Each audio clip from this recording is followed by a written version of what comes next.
నా కష్టంలో నా తల్లి కన్నా ఎక్కువగా తల్లిలా ఆదుకున్నది నా వదినమ్మ అంటూ లావణ్య త్రిపాఠి ట్విన్స్పై ఎమోషనల్ అవుతూ వచ్చేసిన నిహారిక కొణిదెల మాటలు. అందరికీ తెలిసిన విషయమే. ఇప్పటికే లావణ్య త్రిపాఠికి సంబంధించిన ట్విన్స్ ఫొటోస్ సోషల్ మీడియాలో బాగా వైరల్గా మారుతున్నాయి.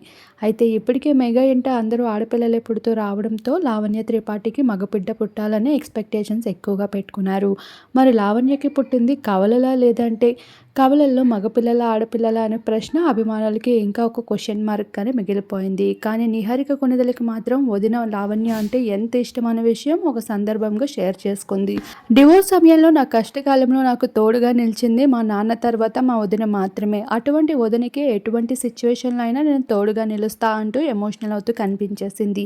ఏది ఏమైనా లావణ్య లాంటి ఒక కోడలు, అలానే ఒక మంచి హీరోయిన్ ఒక ఇంటికి కోడలు అవ్వడం అనేది మెగా కుటుంబం చేసుకున్న అదృష్టమే. ఇక వరుణ్ సైతం చాలా ఎమోషనల్గా ఫీల్ అవుతున్నారు లావణ్య విషయంలో.